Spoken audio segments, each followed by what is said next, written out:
How you going, guys? So, I don't normally show myself in the videos, but I thought that this was worthwhile showing you my face because I got cleaning these valves, and this is kind of how messy a job it is. So, just to show you exactly what I did, um, basically what I did was I popped the rocker cover off. I was able to then work out. So let's say, yeah. So for these two, they were straight up, so that meant that valve these two had to be closed nice and tight. So I then filled them, or didn't fill them, but I sprayed in. I hope you're seeing this. Brake fluid, just hold brake fluid into each of the valves, and as I kind of sprayed in plenty into both of the closed ones at the time, and then I got a load of cable ties and I tied them together with just two smaller ones, and that meant I could then go in here like that and work away at it basically, and I can get the whole way down, and because they're plastic they're a lot softer than the material inside there, so they're not going to do any damage. And cable ties are good and strong, so good and long and strong, so I was able to then kind of hammer away at that, and that worked out really well. So you won't be able to see in here, but like if I put my finger in, that's kind of what's coming. That's why I have a clean glove on me.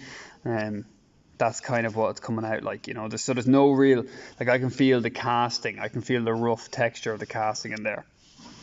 There's no real sludge or anything like that. Now, it's not carbon you're really getting rid of, because the carbon is quite hard and dense, but it's what most people think is carbon buildup, which I believe is just oil sludge. And for us, I'm sure there's a bit of diesel in these, but you get what I'm saying. So it's actually just the sludge that I'm getting rid of, which the brake fluid diluted really well. The carbon itself, I think you have to go down the route of either pulling the valves or walnut blasting them.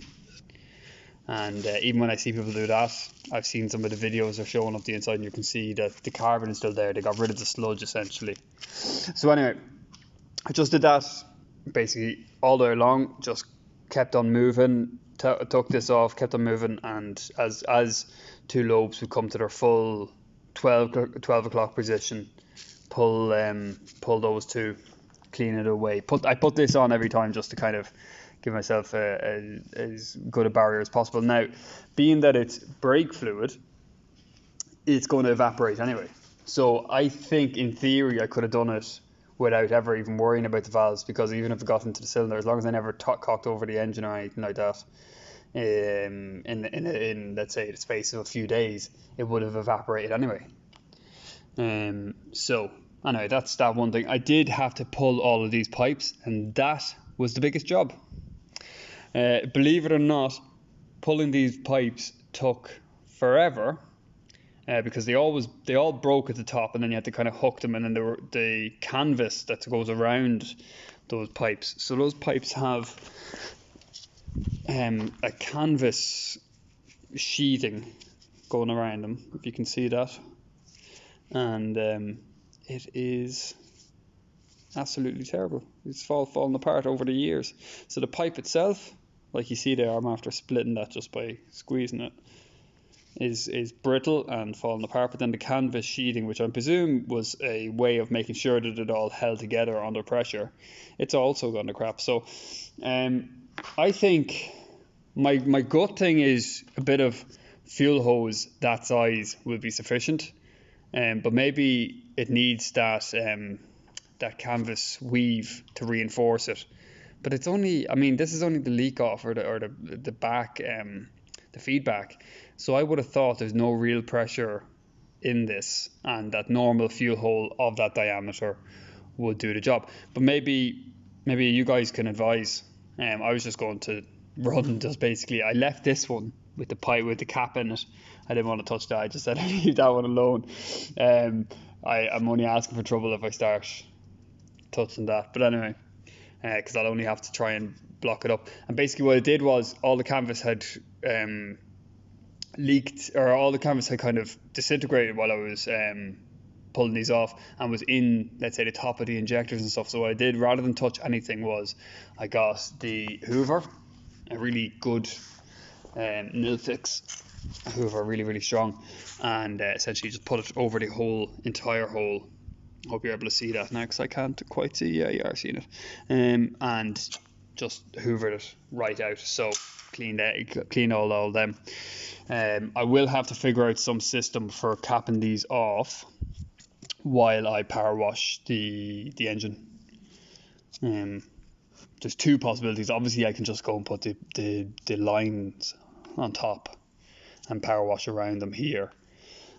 Or alternatively, maybe there is, like, I can just bung a load of this around it, bubble wrap.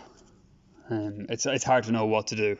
I want to get, but then I could essentially bung a load of bubble wrap in here, bolt it all down, obviously, bung a load of bubble wrap in there, power wash it, take this off, and then power wash it on its own.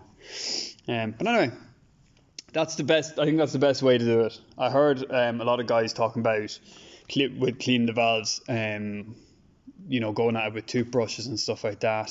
I seen loads of guys getting drill attachments online, and then I seen one guy do it with a batch of cable ties and some. Well, he didn't have brake cleaner. He was using other different types of cleaner, but brake cleaner to me has made the most sense, and it's cheap. I spent maybe, I don't know, maybe €7 all in on this whole thing with the cable ties and everything. Job's a good one. Alright guys, thanks for watching. Appreciate you watching, and I appreciate all the help I'm getting online. Appreciate it. Thanks. Bye.